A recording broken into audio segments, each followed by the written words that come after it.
Assalamualaikum warahmatullahi wabarakatuh.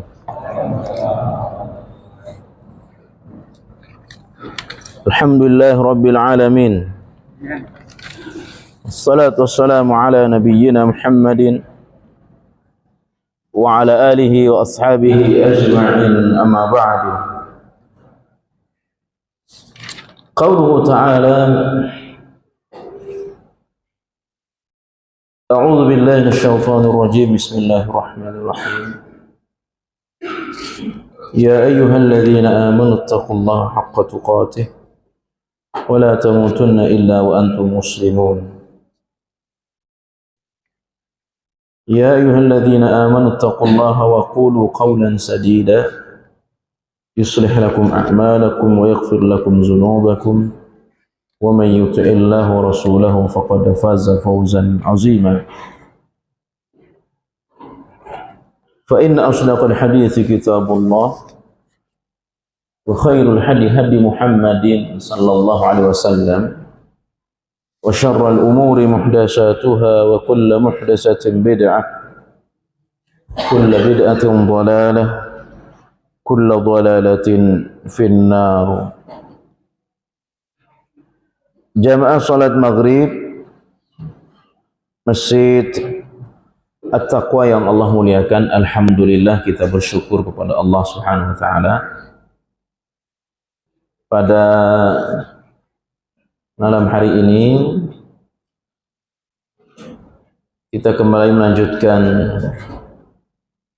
kajian kitab Riyadhus Shalihin, dan sampai pada halaman 222, hadis ke 217.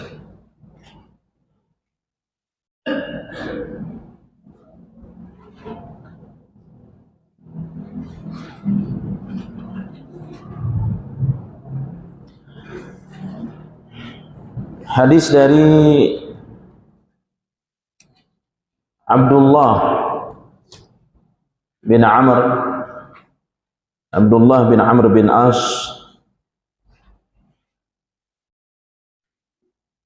qala, dia berkata,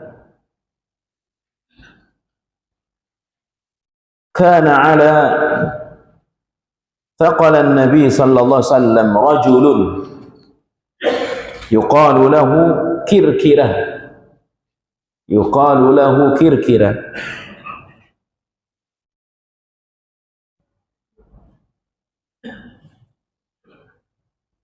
Famata,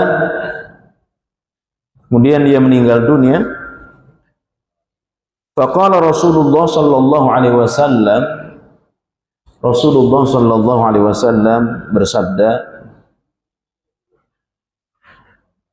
huwa finnar, tempatnya di neraka. Fadhahabu yanzuruna ilaihi fawajadu aba'a qad ghallaha. Rawahul Bukhari.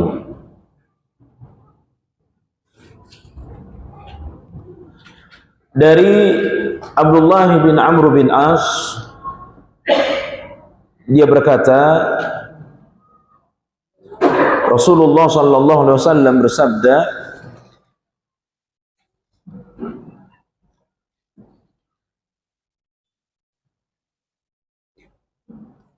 kana ala thaqalin nabi, ada seorang laki-laki yang ditugasi oleh Rasulullah sallallahu alaihi wasallam mengurus barang-barang berat dalam perang, ya, alat-alat perang, ya, alat peperangan yang berat miliknya Rasulullah sallallahu alaihi wasallam. Famata, lalu dia meninggal dunia, ya, dia meninggal dunia. Faqala Rasulullah sallallahu alaihi wasallam, Rasulullah sallallahu alaihi wasallam bersabda, huwa finnar, tempatnya di neraka. Fadhahabu, mereka lalu berangkat, yakni para sahabat Rasulullah SAW berangkat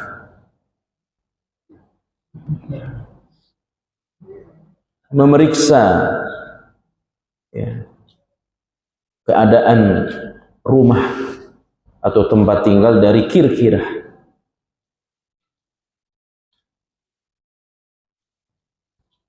Fawajadu aba'an qad ghallaha, maka para sahabat mendapati sebuah jubah yang telah dia ambil secara ghalla, secara khianat, ya, wulul. Bapak Ibu yang Allah muliakan, inilah ya salah satu hal yang pernah terjadi di zaman Rasulullah sallallahu alaihi wasallam. Kisah dari Kirkirah. Hadis ini sahih ya, riwayat Imam Al-Bukhari. Ada beberapa pelajaran penting dan kenapa Imam Nawawi memasukkan hadis ini ke dalam bab ya larangan berbuat zalim, larangan berbuat zalim. Rasulullah sallallahu alaihi wasallam dalam peperangan membagi tugas para sahabat. Ya, membagi tugas para sahabat.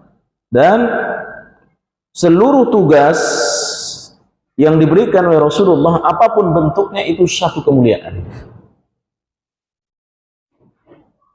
Dalam dakwah, dalam perjuangan, apapun ya tugasnya, itu semua mulia di hadapan Allah Subhanahu wa ta'ala.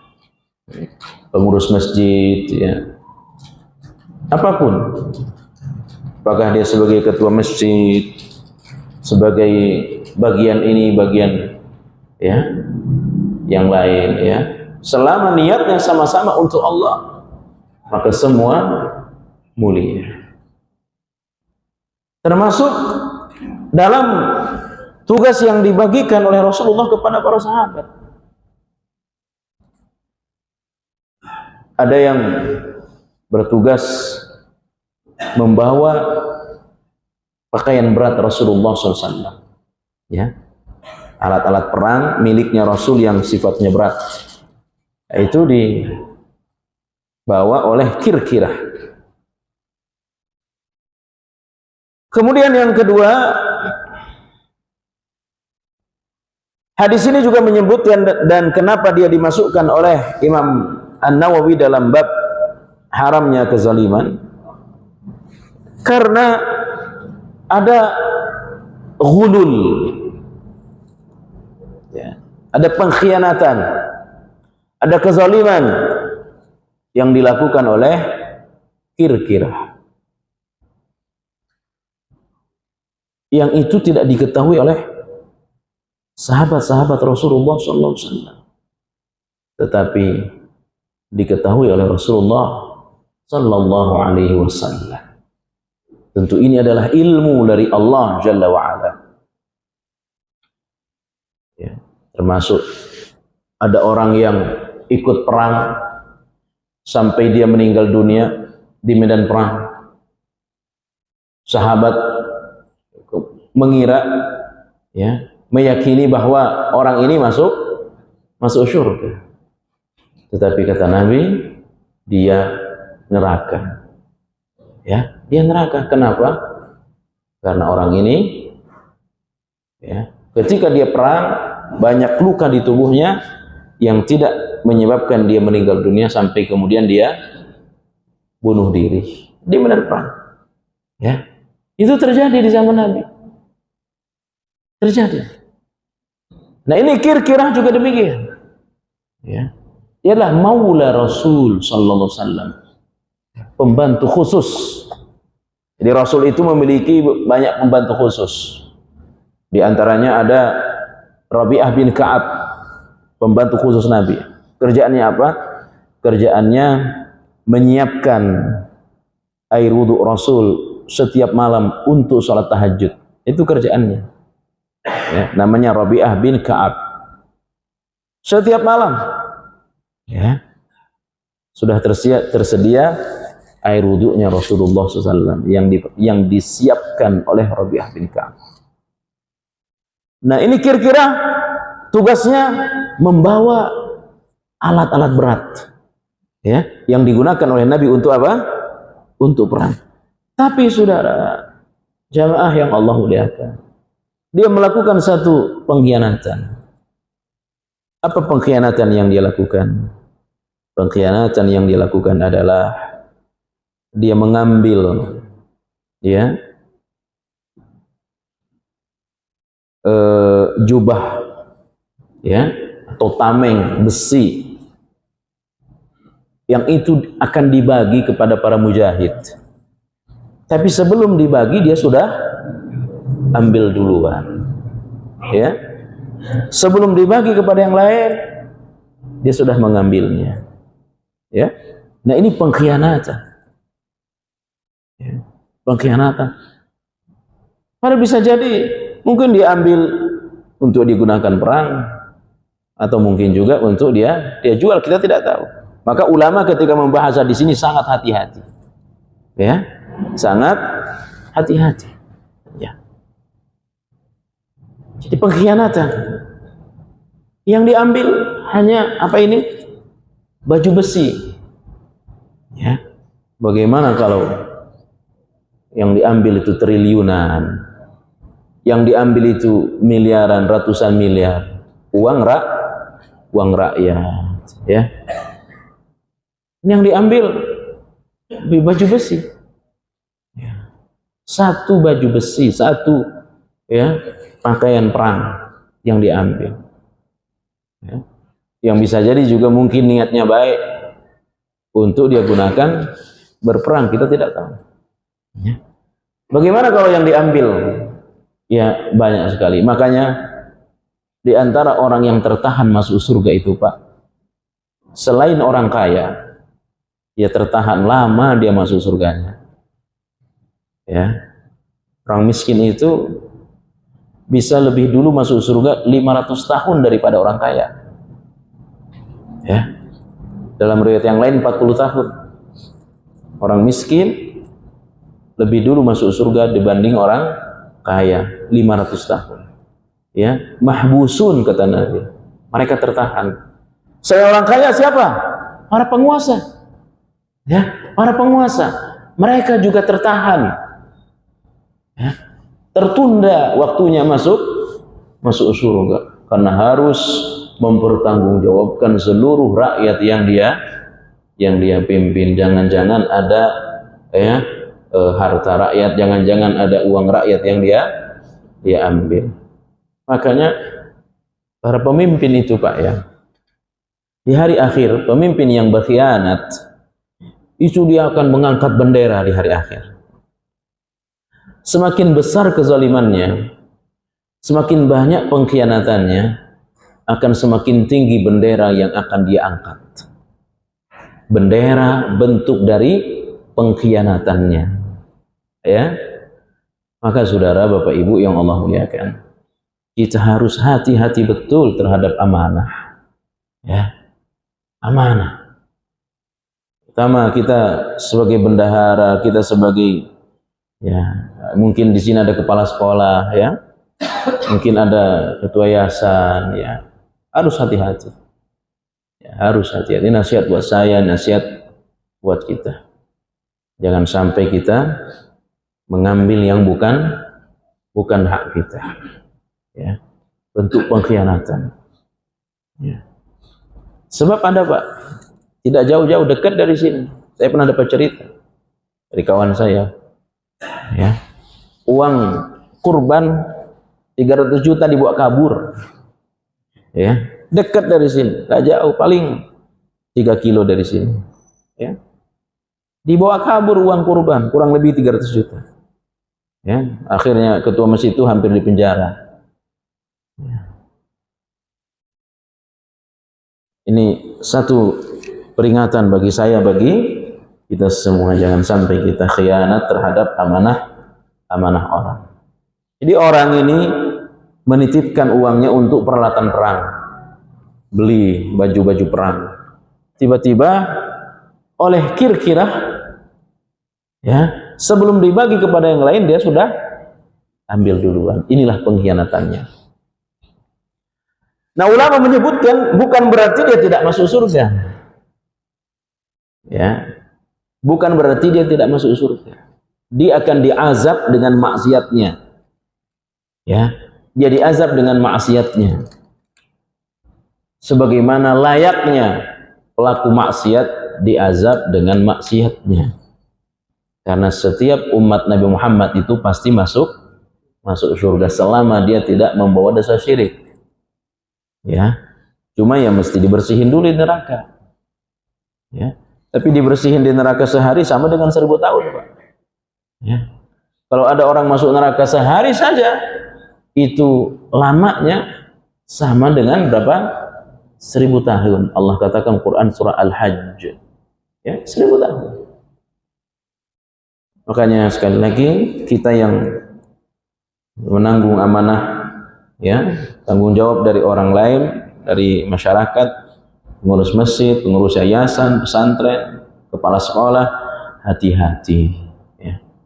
Hati-hati kita, ya, mungkin bisa selamat di dunia, tapi tidak akan bisa selamat di hari akhir, ya. Hadis ini juga menjelaskan kepada kita kemaksiatan itu bisa terjadi kepada siapa saja, Pak. Ini sahabat nih, Pak. Ini sahabat hidup dengan Nabi, ya. Tapi dia berbuat maksiat, dia buat curang, sehingga siapapun bisa bermaksiat, ya, kecuali Nabi kita Muhammad yang maksum, ya, maksum, ya. Oh, dia anak kiai, anak ustadz, anak habib, ngaku sebagai keturunan Nabi. Ya, kalau pelaku maksiat tetap dia bukan maksum. Yang maksum itu hanya Rasulullah sallallahu alaihi wasallam. Ya. Karena itulah kita harus selalu menjaga diri kita. Jangan sampai kita mudah, ya, terjerumus pada perbuatan maksiat. Ya, harus berhati-hati, ya, menjaga iman kita. Karena iman ini bisa lusuh, ya.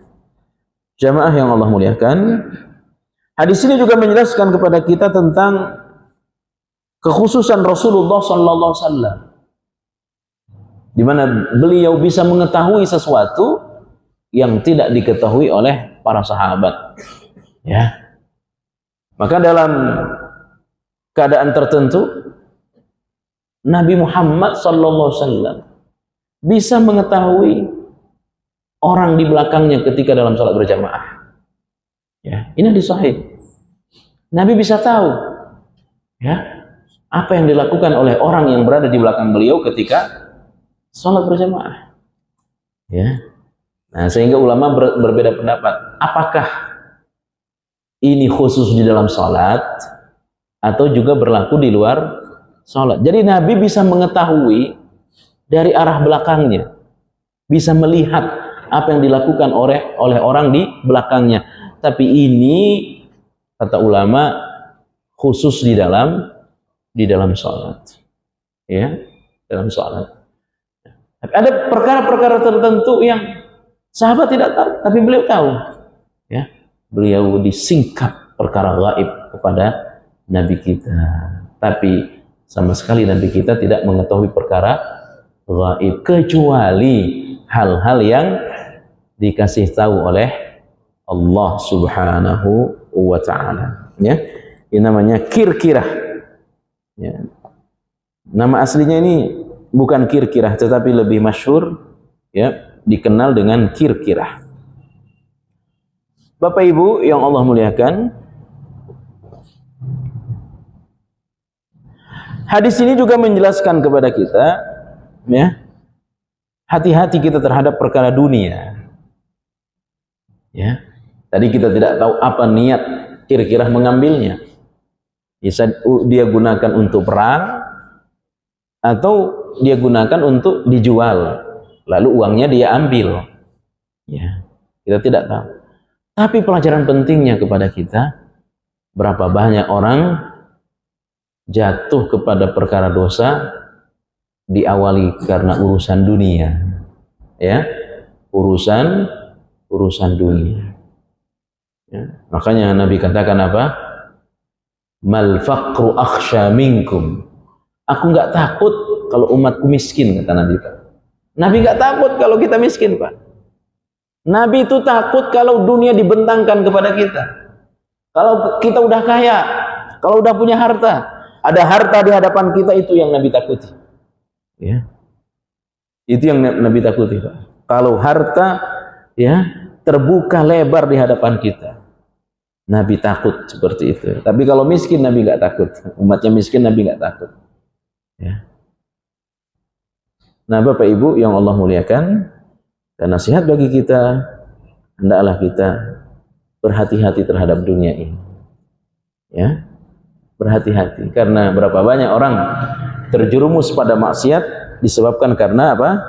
Karena dunia, ya, karena dunia. Orang bisa berantem karena dunia. Ya.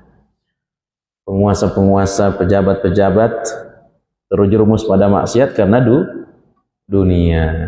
Ya, makanya Rasulullah itu, Pak, ya, ditawarin oleh Allah, Pak. Apa yang Nabi tawarkan? Mungkin pernah sampaikan. Seluruh gunung yang ada di Mekah itu jadi emas. Subhanallah. Yang udah haji, udah umrah tahu tuh gunung kayak mana. Makanya Mekah itu disebut dengan kota gunung. Nah, gunungnya banyak. Semuanya itu ditawarin kepada Nabi jadi emas. Ya. Tapi Nabi nggak mau. Nabi katakan, cukup bagiku kenyang sehari, lapar sehari. Ya, agar ketika aku kenyang bersyukur kepadamu, ketika aku lapar, aku merasa butuh kepadamu, ya Allah. Ya. Itu Nabi, Pak. Rasulullah sallallahu alaihi wasallam. Begitu beliau sampai di kota Madinah, selama 3 hari beliau tidak pernah kenyang, Pak. Kecuali sehari kenyang, sehari lapar. Sehari kenyang, sehari lapar. Jadi dalam setiap 3 hari beliau tidak pernah kenyang berturut-turut 3 hari. Ya, itu sehari lapar, sehari kenyang, terus gitu. Karena memang fitnah dunia ini besar, ya. Fitnah dunia ini berat, ya. Padahal dunia ini kan, Nabi tanya kepada sahabat Salman Al-Farisi, ya, ini nasihat buat saya, terutama buat kita, Pak, ya. Nabi tanya kepada sahabat Salman Al-Farisi, apa yang kau makan? Saya makan daging. Terus habis itu minum apa? Minum susu. Setelah kau makan daging, minum susu, ngapain? Ya cari WC kalau bahasa kita. Ya, cari kamar kecil. Orang kalau sudah kenyang mau kemana? Ya cari kamar kecil, dibuang tuh apa yang baru dimakan. Itulah dunia, kata Nabi. Engkau sudah kerja kemana-mana, punya apa segala-galanya, kalau tidak dimanfaatkan itu, tidak ubahnya dia dengan apa yang kita keluarkan dari perut kita. Itu adalah kotoran, ya. Subhanallah, ya. Nasihat Nabi, saya hafal hadisnya, saya hafal ayatnya, tapi kita sama-sama melatih diri. Ya, bukan berarti saya sudah ya baik, tapi kita sama-sama melatih diri, menjaga diri dari fitnah dunia. Ya. Hakikat harta itu kan ada 3, kata Nabi, Pak. Hakikat harta itu ada 3. Apa yang kau pakai akhirnya lusuh. Apa yang kau makan akhirnya cari kamar kecil. Apa yang kau sedekahkan, itulah yang kekal. Ya, yang 3 saja, tidak lebih dari itu. Apa yang kau pakai lusuh, ya. Punya uang ya beli mobil, lama-lama lusuh, ya. Setiap 5 tahun, 10 tahun sudah ganti. Orang katanya setiap 5 tahun mesti ganti. Orang tertentu ya mungkin insya Allah kita tidak. Ya. Ya lusuh, karena merasa udah tidak bagus. Asal jangan istri Pak, tiap 5 tahun ganti, nggak boleh. Kalau bagus tiap 5 tahun nambah, ya sampai 4, nggak boleh lebih juga dari 4. Tapi yang ngomong dan yang dengar nggak ada yang berani. Ya tetap saja 1, kecuali ada 1 di sini sampai 4 katanya. 4 ya? Oh 4, 3. Oh nyaris 4 ya.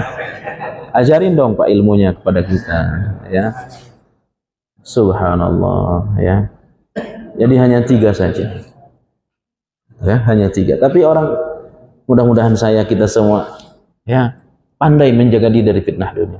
Ini bisa jadi kira-kira ini karena ya tergoda tadi. Ya, tergoda, diambil untuk dia jual. Bisa jadi begitu. Ya, inilah fitnah dunia. Ya, orang khianat karena ya rayuan dunia. Ya. Padahal dunia tidak lebih dari 3. Apa tadi? Apa yang kau pakai jadi lusuh semua. Ya. Apa yang kau makan ujung-ujungnya nyari tempat pembuangan, dan apa yang kau sedekahkan itulah yang kekal bersamamu. Apa yang kita tabung Pak belum tentu punya kita Pak. Apa yang kita simpan datang ke bank, ditanya sama ini apa transaksinya, oh setoran. Apa yang kita setor itu belum tentu harta kita. Ya, betul belum tentu harta kita. Kita hanya nyetor saja. Ya, meninggal jadi harta waris. Anak nggak benar, berantem anak Pak. Tidak sedikit ada anak menjarain ibu soal warisan. Tapi sebenarnya harta kita adalah apa yang sudah kita sedekahkan. Yatba'ul mayyita salasatun. Mayat itu kalau diantar ke kuburan, dibawa ke kuburan, 3 yang menyertainya, kata Nabi. Ya, mayat, kita ini semua calon mayat, calon mati. Ya, dan kita mengantar mayat itu. Ya, berapa yang ngantar dia? Hanya 3, nggak lebih dari 3. Yang pertama, hartanya. Yang kedua, keluarganya. Yang ketiga apa? Amalnya. Ya.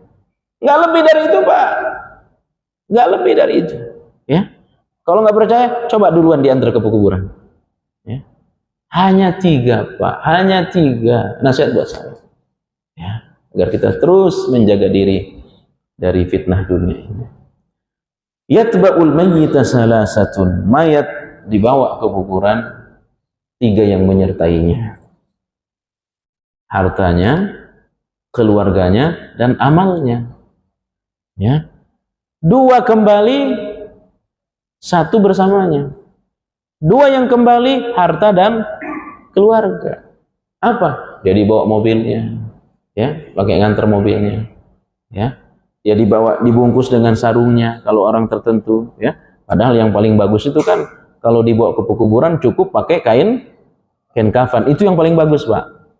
Tapi nanti di masyarakat jadi fitnah, sehingga kadang dibungkus lagi, kadang-kadang bungkusnya ditulisin lagi la ilaha illallah, padahal itu kurang baik.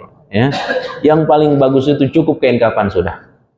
Ya, dibawa keranda, pakai keranda. Ya, habis itu apa? Pulang. Gak ada keranda masuk. Ya. 2 yang menyertainya keluarga. Ya. Dibawa anak, orang tua meninggal, anak ikut. Bisa pingsan anaknya, tapi nggak ada yang mau masuk ke kubur bersama orang tuanya, nggak ada. Ya. Meninggal suami, istri ikut, walaupun nggak baik, nggak boleh istri ikut ke kuburan mengantar jenazah. Tapi kan biasa kita lihat. Ya, yang baik itu nggak boleh ngantar. Tapi coba kita perhatikan, belum ada ceritanya. Perempuan mungkin pingsan, tapi dia pingsan nangis ingin masuk kubur, nggak ada. Ya, kecuali dia setelah itu balik lagi.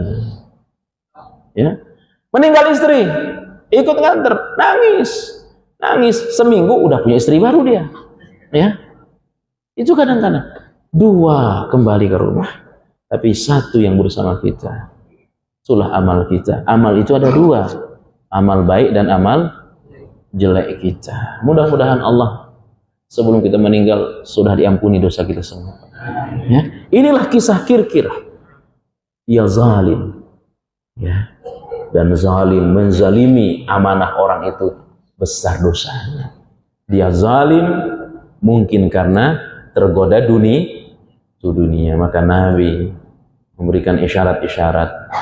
Kalau kau celupkan tanganmu ke air, lalu kau angkat, ya tanganmu jatuh satu percikan, itulah dunia yang jatuh. Ya.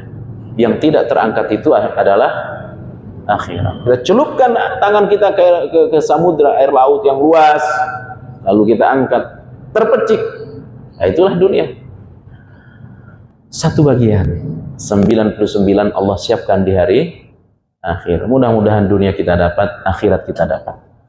Kita lanjut pada hadis berikutnya. Hadis 218. Dari Abu Bakrah Nufai bin Harith dari Rasulullah sallallahu alaihi wasallam, inna zamana qad istadara kahayatihi yawma khalaqallahu as-samawati wal arda. As-sanatu 12 syahra minha arba'atun hurumun. Sesungguhnya masa telah berputar sebagaimana keadaannya ketika Allah menciptakan langit dan bumi. Ya, berputar. Di dalam dunia itu, atau di dalam zaman itu, ada yang disebut tahun. Tahun ada 12 bulan di dalamnya. Dari 12 bulan itu ada 4 bulan haram. Minha arba'atun hurum. Ada 4 bulan haram. Bulan haram itu apa? Bulan utama. Ya. Yang dia lebih utama dibanding bulan-bulan yang lain kecuali Ramadan. Salasatun mutawaliyatun, 3 berturut-turut. Zulqa'dah, Zulhijjah, Muharram. Wa Rajab, Mudharrul ladzi baina Jumada wa Sya'ban. Ya, yang terakhir, yang keempat Rajab, dia berada antara Jumadil akhir dan Sya'ban. Ya. Yani Rajab, 4 bulan haram. Ayu syahrin hadza? Ini bulan apa? Kata Nabi. Atau bulan apakah ini? Qulna, kami menjawab, kata Abu Bakrah Nufai bin Al-Harith, Allah wa Rasuluhu alam. Allah dan Rasulnya yang lebih mengetahui. Fasakata hatta wananna annahu sayusammihi bighairi ismih. Ya. Lalu beliau diam, sakata, beliau diam, hingga kami mengira bahwa beliau akan memberinya nama lain, ya, akan memberi nama lain. Ini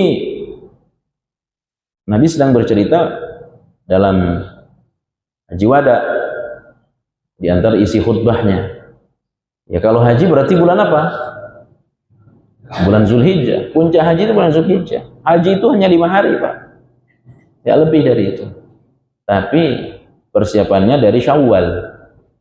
Makanya Allah katakan al-hajju ashhurum ma'lumat. Hari itu pada bulan-bulan yang sudah diketahui. Haji itu bulan-bulan yang mengetahui Syawal, Zulqa'dah, Zulhijjah. 3 bulan haji. Tapi inti haji itu hanya 5 hari. Ya. Tanggal 8, 9, 10, 11, 12, 13, 6 hari. Ya. Haji itu hanya 6 hari. 8, 9, 10, 11, 12, 13. Ya. 6 hari. Tapi persiapannya dari Syawal. Ya. Nah, kita persiapannya 28 tahun sebelum haji. Karena daftar antrinya itu 28 tahun sekarang, Pak. Ya. Ini mesti udah didaftar ini, Pak. Mudah-mudahan ada rezeki. Daftar sekarang, nunggu 28 tahun lagi baru berangkat. Ya, subhanallah, ya. Padahal intinya hanya berapa hari? 6 hari. Jadi Nabi tanya kepada sahabat, ini bulan apa? Allah dan Rasulnya lebih tahu. Nabi diam. Para sahabat mengira Nabi ingin memberi nama lain selain bulan Zulhijjah. Padahal beliau sedang bertanya pada bulan Zulhijjah. Berarti Zulhijjah masuk dalam 4 bulan tadi? Apakah dia termasuk dalam 4 bulan haram tadi? Masuk. 3 berturut-turut, 1 terpisah. Ya, yang pertama tadi Zulqa'dah, Zulhijjah, Muharram. 1 terpisah, yakni Rajab. Fasakata hatta zananna annahu sayusammihi bighairi ismih. Qala alaysa hadha Zulhijjati? Lalu Nabi tanya, bukankah sekarang bulan Zulhijjah? Qulna bala. Iya ya Rasul, betul. Ini sekarang bulan Zulhijjah. Qala fa ayyu baladin haza? Ya, Nabi bertanya lagi, negeri apa ini? Ya, negeri apa ini? Tentu sahabat sudah tahu. Orang haji di mana? Ya Mekkah. Ya, Mekkah. Walaupun bukan pas di Mekkahnya, berapa kilo keluar dari kota Mekkah. Subhanallah, Pak, ya. Puncak haji itu bukan di Masjid Haram, bukan di Ka'bah. Puncak haji itu di tanah tandus, di padang Arafah. Ya. Itu ada nilainya luar biasa. Ya, nilainya itu agar orang berdebu, ya, agar orang kepanasan. Kalau di Masjid Haram, di mana letak jihadnya? Tapi kalau di padang Arafah, ya, walaupun dibikin nyaman tetap berat. Dibikin tenda senyaman mungkin, tapi tetap berat. Apalagi yang haji reguler, waduh, berat. Ya. Nah, Nabi nanya, ini negeri apa, kata Nabi? Ya. Kata sahabat, sudah azan, Pak. 1 menit lagi. Ya. Allah wa rasuluhu a'lam. Allah dan Rasulnya yang lebih tahu. Fasakata hatta zananna annahu sayasammihi bighairi ismih. Ya. Beliau diam. Ya. Dan kami mengira bahwa Nabi akan memberi nama lain terhadap kota yang sudah kami ketahui. Qala alaysal baldah? Bukankah ini adalah negeri kita? Ya. Bukankah ini adalah negeri kita, yakni tanah haram. Ya. Sudah azan ya. Ya, silakan azan dulu Pak, nanti kita lanjutkan. Para sahabat tidak menjawab walaupun sudah tahu. Ya haji ya di tanah haram, di apa ini di Mekah. Ini tanah haram. Setelah itu beliau kembali bertanya kepada para sahabat, hari apa ini? Ya. Fa ayu yaumin hadza? Hari apa ini? Allah wa rasuluhu a'lam. Allah dan Rasulnya yang mengetahui. Fasakata hatta wananna annahu sayusammihi bighairi ismih. Ya. Maka kami diam dan kami mengira bahwa Nabi akan memberi nama pada hari apa ini, hari yang sudah kami ketahui, ini hari-hari haji, ya. Bukankah sekarang Yaumun Nahar, hari pemotongan? Ya, hari pemotongan ya tanggal 10, ya. Tanggal 8 namanya Tarwiyah, tanggal 9 Wukuf, tanggal 10 Nahar, ya. hari pemotongan. Makanya kurban itu bagusnya dipotong tanggal 10, Pak. Ya, diberikan keringanan sampai tanggal 13. Tapi yang paling utama yang bagus itu dipotong tanggal 10. Ya, potong tanggal. Makanya disebut dengan Yaumun Nahar. Hari pemotongan hewan. Nah, 11, 12, 13 hari apa namanya? Tasyrik. Hari tasyrik itu apa? Hari makan-makan. Hari makan-makan, hari bergembira. Gembiranya dengan dua, Pak. Tanggal 11, 12, 13. Gembiranya dengan apa? Makan dan zikir. Makan, zikir, ya. Nah, di hari itu kita disuruh banyak makan daging, berbagi, ya. Jadi hari nahar tanggal berapa? Tanggal 10. Qulna bala ya Rasulullah. Iya, ini hari nahar. Qala, beliau bersabda, hari ini inna dima'akum wa amwalakum wa a'radakum alaikum haram. Sesungguhnya darah kalian, harta kalian, kehormatan kalian haram. Ya, artinya apa? Jangan mudah menjatuhkan kehormatan orang, jangan menggibah orang, jangan memfitnah orang, ya, jangan merendahkan orang. Kenapa? Kehormatan orang itu, kehormatan orang Islam itu, ya, dijunjung tinggi. Ya. Harta kalian haram, artinya jangan sampai orang mengambil harta orang lain. Ya, yang bukan haknya jangan diambil, yang bukan miliknya jangan diambil. Titipan jangan diambil, titipan disampaikan kepada yang dituju. Ya, jangan sampai seperti siapa tadi? Kirkirah tadi. Ya. Walaupun yang diambil sedikit, ya, tapi yang sedikit kalau namanya khianat tetap tidak boleh, ya. Sehingga ada orang berkata, ya, daripada sedikit mendingan ngambil haram, kan mendingan ngambil banyak, kan sama-sama haram. Ya, sedikit haram, banyak haram, mendingan banyak. Ada kayak gitu, ya. Sedikit banyak ya tetap zalim. Darah kalian, harta kalian, kehormatan kalian hari ini diharamkan, junjung setinggi-tingginya. Ya. Kahurmati yaumikum hada, sebagaimana diharamkannya di negeri ini, hari ini, ya, yakni di musim haji di kota Mekah, fi syahrikum hada, di bulan ini, yakni bulan Zulhijjah. Jadi orang haji itu, Pak, ya, berkumpul kepadanya apa? Tanah haram, ya, bulan haram, dan hari-hari yang mulia. Ya.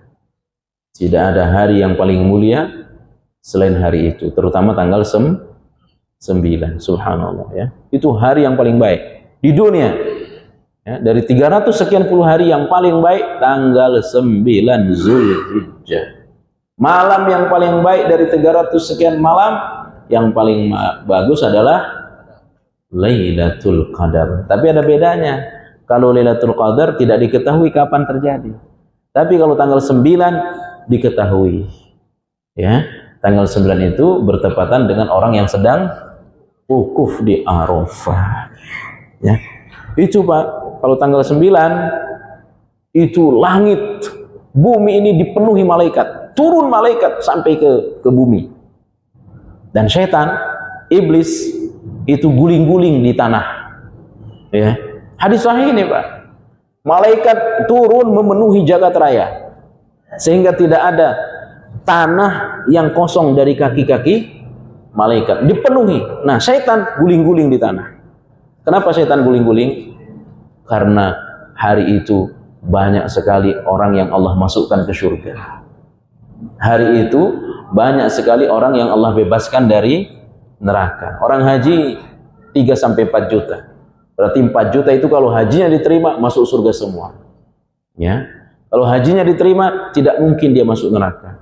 Maka mudah-mudahan kita diberikan kesempatan oleh Allah untuk berangkat haji. Ya. Maka setan nangis.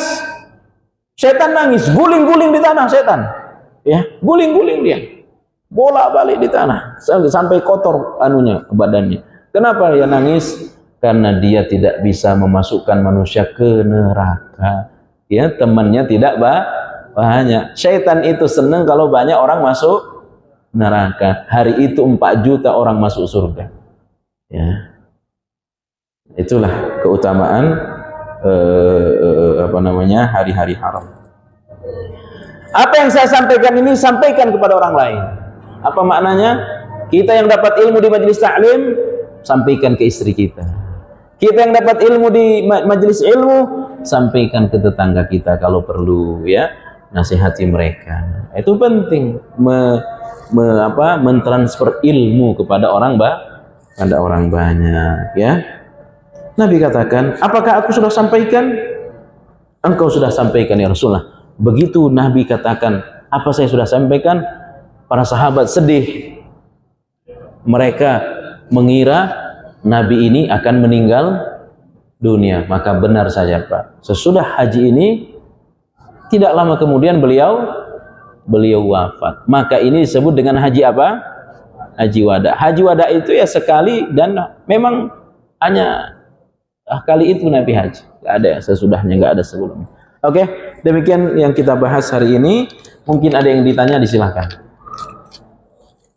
Fadhol Pak. Terkait dengan haji 9 bukan di Arab. Iya. Kalau di sini beda-beda kan? Iya.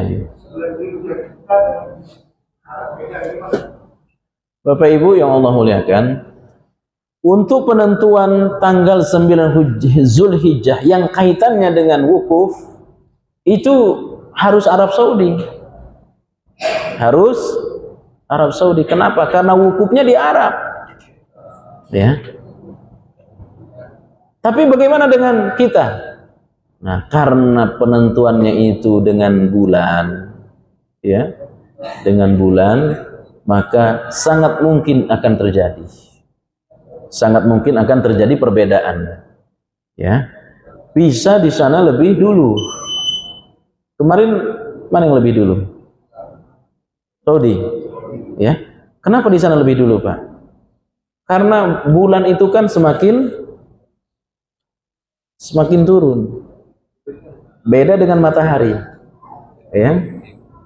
Kalau bulan itu di sini tidak terlihat, dia naik ke atas.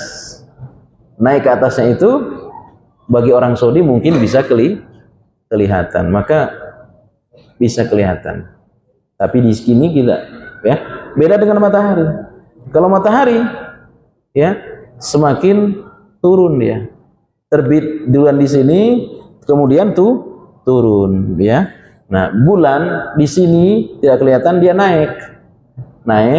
Tadinya 0 derajat di Indonesia, karena di sana naik bisa-bisa jadi sekian derajat, maka terlihat. Nah, bagaimana dengan puasanya? Disinilah ikhtilaf. Apakah kita puasa ikut tanggal 9 di negeri kita, atau puasa tanggal 9 ikut Saudi? Ini perbedaan yang tidak akan pernah ketemu, Pak. Tidak akan pernah ketemu. Masing-masing punya dalil.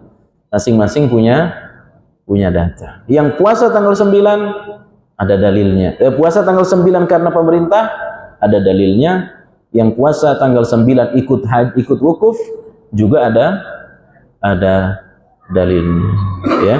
Tidak akan pernah disatukan, ya. Kenapa? Kemarin, ya, kemarin beda ya. Nah, itu yang. Jadi kalau terjadi lagi, ya, kalau terjadi lagi perbedaan, kita punya hujah di hadapan Allah. Saya ikut tanggal 9 Indonesia. Saya ikut tanggal 9 di Saudi. Pilih yang menurut keyakinan kita. Insya Allah mudah-mudahan puasanya sama-sama diterima oleh Allah. Sebab kalau main akal-akalan, Pak, saya puasa tanggal 9 ikut Saudi. Sekarang pertanyaannya, kita puasa Saudi masih apa? Masih malam sana, Pak. Ya. Kita makan sahur di sini, di sana masih jam berapa? Oh, beda berapa jam? Kita makan sahur jam 4. Di sana masih jam berapa? Jam 12 malam. Kita puasa jam 7. Udah puasa jam 7, ya. Belum ketemu siang di sana. Belum wukuf. Berarti kita puasa wukuf atau puasa tanggal. Kalau ikut wukuf, di sana belum wukuf. Itu kalau main akal-akalan. Maka jangan main akal-akalan. Ikut dalil saja. Kalau ikut dalil, puasa kau ikut wukuf, bismillah. Puasa ikut tanggal wilayah, bismillah. Jangan kemudian kita saling mencela, ya. Apa belum pernah terjadi Pak Haji? Baru tahun kemarin saja. Kalau Fitri sering ya. Ada yang lain silakan. Demikian. Fadhol Pak.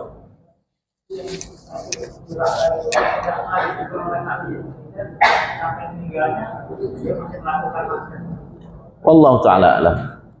Ya, makanya ini ulama juga sangat hati-hati. Ya.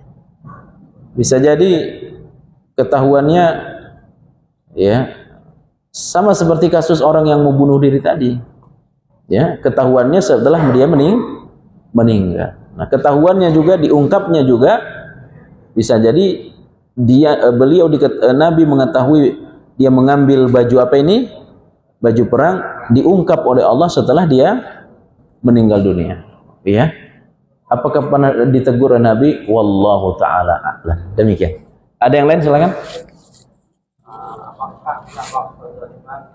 Apakah orang ayah terhadap anak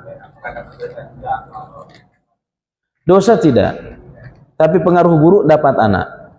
Sebagaimana kebaikan orang tua berpengaruh kepada anak. Surah Al-Kahfi ayat 60 ya kurang lebih kalau saya tidak keliru. Saya pernah sampaikan ada anak Nabi Khidir menghancurkan apa ini? Rumah. Di dalam rumah itu ada harta dan ada anak kecil yatim. Dirobohin hendak dibangun. Ya. Dengan niat sesudah dirobohin dibangun dapat upah. Dirobohin rumah itu dapat dibayangkan runtuhan bangunan itu kena ke kepala anak kecil ini. Itu bisa luka-luka bahkan bisa meninggal. Tapi satu pun bagian tubuhnya nggak ada yang kena. Siapa yang jaga dia? Wa kana abuhuma salihah. Surah Al-Kahfi. Yang menjaga dia adalah kesalihan bapaknya waktu masih hidup. Ya, dia dijaga oleh Allah. Anak yatim ini dijaga oleh Allah, tidak kena runtuhan bangunan ini karena dulu bapak ibunya dekat dengan Allah. Ya, maka ketika kita ingin memikirkan masa depan anak kita harus dekat kepada Allah sebagai orang tua sekarang. Ya, maka demikian. Kalau ada orang tua zalim, ya anaknya nggak kebagian dosa, tapi bisa jadi pengaruh kezalimannya itu kepada keluarga, mungkin kepada anaknya. Maka ya al jaza min jinsil amal. Balasan itu bergantung kepada perbuatan, bukan kepada dirimu, bisa kepada anak. Ya. Demikian. Ada yang lain silakan. Cukup demikian kajian kita, mudah-mudahan bermanfaat.